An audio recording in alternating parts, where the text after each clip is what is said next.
Les méditations des heures de la Passion. Prière préparatoire à faire avant chaque heure. Ô mon Jésus, je m'incline humblement devant ta divine présence, en suppliant ton cœur très aimant de m'aider à méditer les 24 heures de ta très douloureuse passion.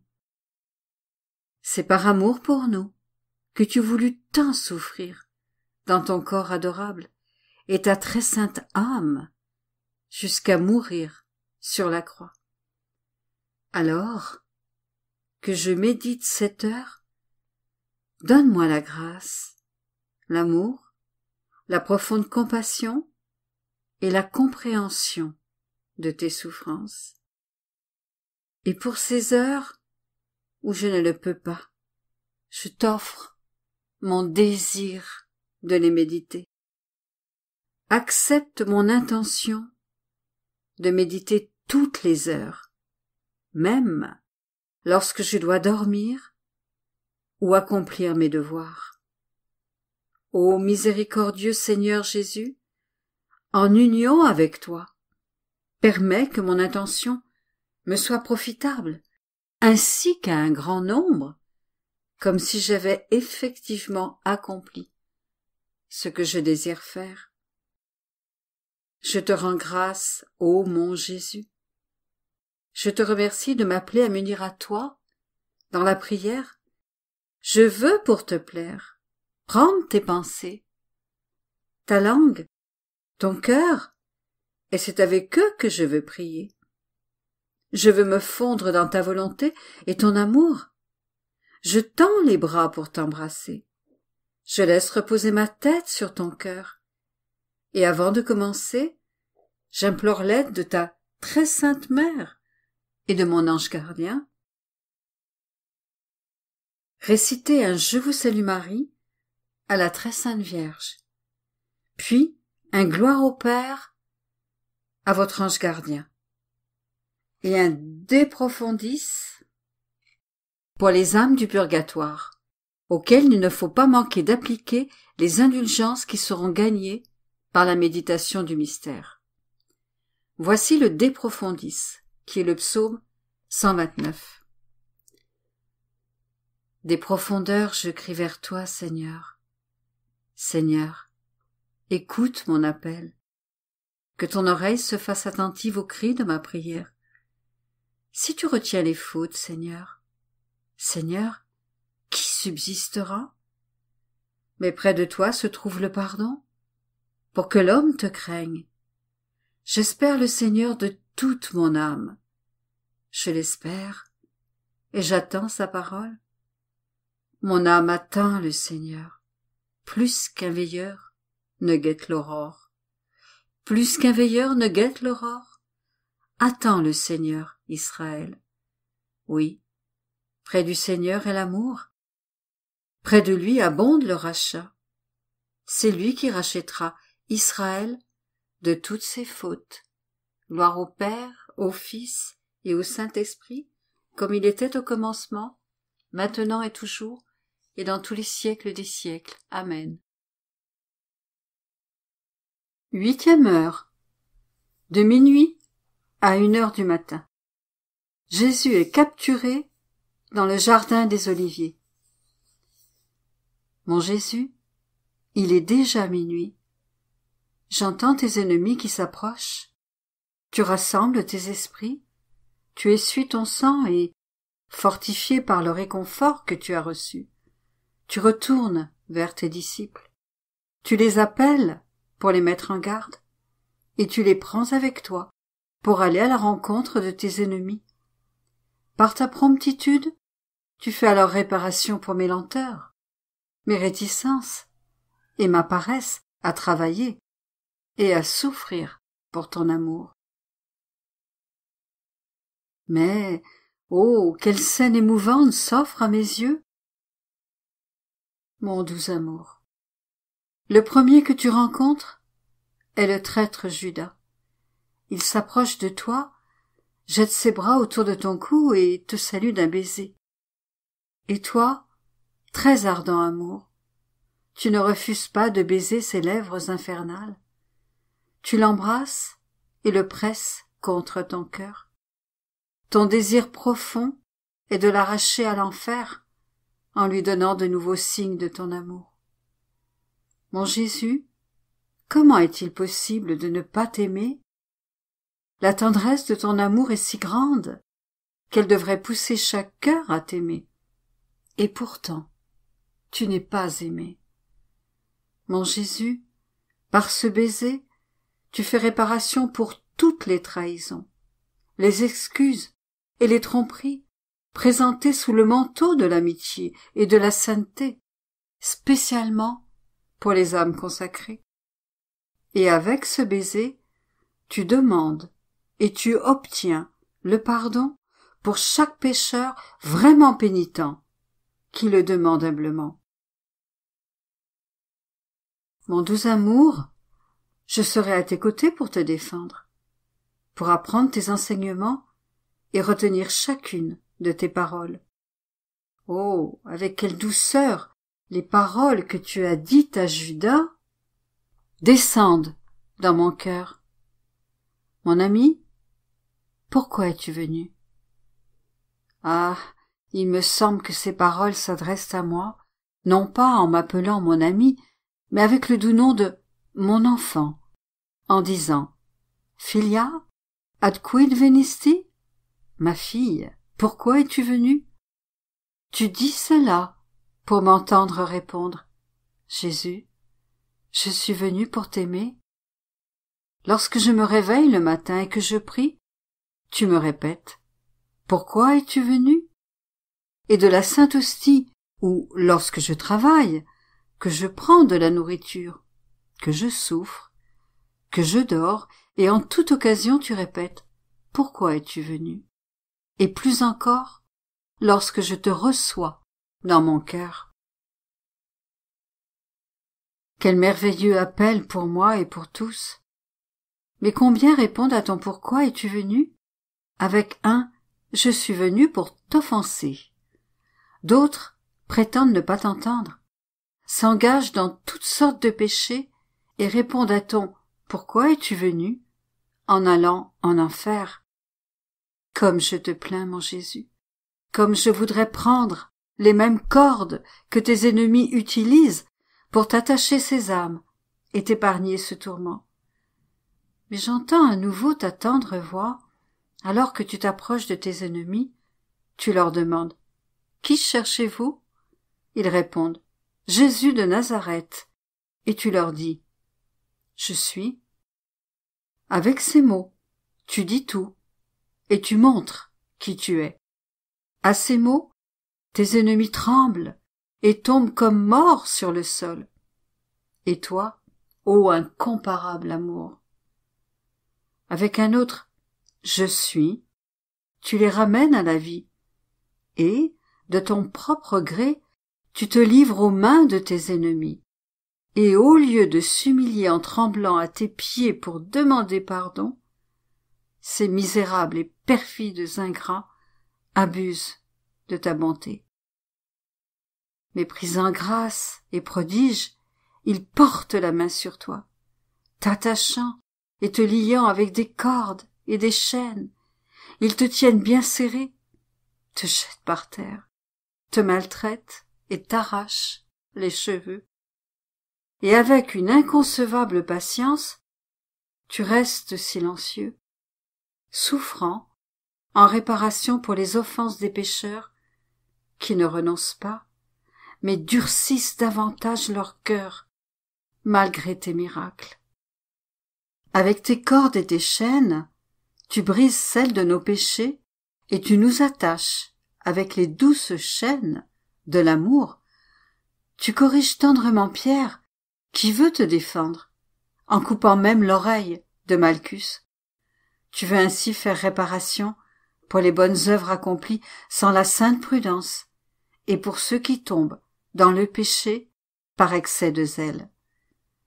Mon très patient Jésus, ces cordes et ces chaînes semblent ajouter quelque chose de plus beau à ton humanité sacrée. Ton front, devient plus majestueux, si bien qu'il attire même l'attention de tes ennemis. Tes yeux irradient plus de lumière, et ta sainte face reflète une paix et une douceur suprême qui charment même tes bourreaux. Par quelques paroles douces et pénétrantes, tu les fais trembler, et, s'ils osent encore t'offenser, ce n'est que parce que tu le permets. Ô mon amour, lié et enchaîné, vas-tu permettre d'être toi-même lié pour moi? Alors que moi, ta petite créature, je reste sans chaîne? Non, non. Au contraire, de tes très saintes mains, tu m'attacheras avec tes propres cordes et tes propres chaînes.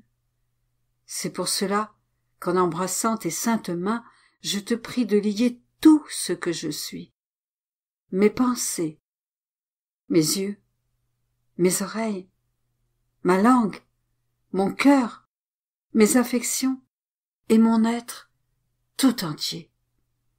Je te prie de lier toutes les créatures ensemble, afin qu'en sentant la douceur de tes aimables chaînes, elles n'osent plus jamais t'offenser. Mon très tendre Jésus, tu t'es déjà livré aux mains de tes ennemis, en leur donnant le pouvoir de faire de toi tout ce qu'ils voudront. Mon Jésus, je veux moi aussi me mettre entre tes mains, pour que tu puisses librement faire avec moi tout ce qu'il te plaira.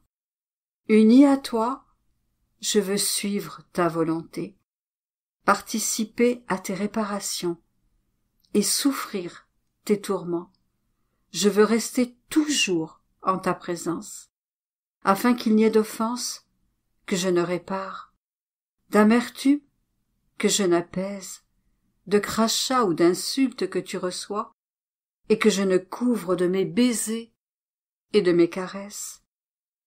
Dans tes chutes, mes mains seront toujours prêtes à te relever. Je veux être toujours avec toi, et ne veux pas te laisser dans l'abandon. Et pour en être sûr, fonds-moi en toi. Je serai alors dans ton esprit, ton regard, ton cœur, et en toi tout entier, de sorte que ce que tu fais, je le ferai aussi. De cette manière, je t'aurai toujours comme fidèle compagnon. Aucune de tes souffrances ne pourra m'échapper, et je pourrai ainsi te donner mon amour au nom de toutes les créatures. Ô mon doux amour, il est déjà 1 heure du matin, et je commence à m'assoupir. Je ferai tout mon possible pour rester éveillé. Mais si le sommeil devait me prendre par surprise, je me laisserai en toi pour suivre ce que tu fais, et c'est toi qui le feras pour moi. Mon Jésus, je laisse en toi mes pensées pour te défendre de tes ennemis. Je laisse en toi mon souffle pour te tenir escorte et compagnie. Je te laisse mon cœur pour te dire toujours que je t'aime et compenser pour l'amour que les autres ne te donnent pas. Je laisse mon être tout entier pour te garder et les gouttes de mon sang pour faire réparation et restaurer l'honneur et l'estime dont les autres te dépouillent par leurs insultes, leurs crachats et leurs coups. Ô mon Jésus, donne-moi un baiser, embrasse-moi et bénis-moi. Si tu veux que je dorme, fais-moi dormir dans ton cœur adorable. Et lorsque l'amour ou la souffrance accélère ses battements, qu'il me réveille souvent pour que notre communion ne soit jamais interrompue. Réflexion pour l'heure de minuit. Voyant la volonté du Père dans ses ennemis, Jésus se livre lui-même promptement entre leurs mains, lorsqu'il nous arrive de faire face à des tromperies et à des trahisons. Sommes-nous prêts à pardonner comme Jésus l'a fait? recevons-nous tout le mal que les autres nous envoient comme venant des mains de Dieu? Sommes-nous prêts à faire tout ce que Jésus veut de nous? Lorsque nous rencontrons des croix et que nous sommes surchargés, pouvons-nous dire que notre patience imite celle de Jésus? Mon Jésus enchaîné, que tes chaînes attachent mon cœur et le gardent si bien qu'il puisse être prêt à souffrir tout ce que tu veux. Prière de remerciement après chaque heure. Mon Jésus bien-aimé, tu m'as appelé à cette heure de ta passion pour te tenir compagnie. Et je suis venu. Il m'a semblé t'entendre, dans l'angoisse et la souffrance, prier, faire réparation et plaider avec les paroles les plus touchantes et les plus éloquentes pour le salut des âmes. J'ai essayé de te suivre en toutes choses. Je te dois maintenant un sincère merci et un sois béni. Oui, ô Jésus, je répète mon merci des milliers et des milliers de fois. Je te bénis pour tout ce que tu as fait et souffert pour moi et pour nous tous. Je te remercie et je te bénis pour chaque goutte de sang que tu as versé. Je te remercie pour chaque souffle, chaque palpitation et chaque pas. Je te remercie pour chaque parole, regard, affliction et outrage qu'il t'a fallu endurer. En toutes choses, ô mon Jésus, je veux te donner mon merci et mon sois béni. Ô mon Jésus, que mon âme t'envoie un flot continu de remerciements et de bénédictions pour attirer sur nous le flux de tes bénédictions et de tes grâces. Ô mon Jésus, serre-moi contre ton cœur. Marque de tes saintes mains chaque particule de mon être, de ton je te bénis, afin qu'il ne sorte de moi qu'un flot continu de bénédictions envers toi. Mon doux amour, je reste dans ton cœur, je crains d'en sortir. N'est-il pas vrai que tu veux m'y garder? Les battements de nos cœurs se toucheront continuellement, de sorte que tu me donneras la vie, l'amour et une étroite et inséparable union avec toi. Je t'en supplie, mon doux Jésus, si tu vois que je suis parfois sur le point de te fuir, que ton cœur accélère ses battements dans les miens, que tes yeux me regardent et me traversent de rayons de feu pour que je puisse sentir ta présence et revenir immédiatement m'unir à toi. Ô mon Jésus, je te supplie de veiller sur moi. Donne-moi un baiser, embrasse-moi et bénis-moi. Donne-moi tes mains très saintes, afin que je puisse faire en union avec toi tout ce que je dois faire.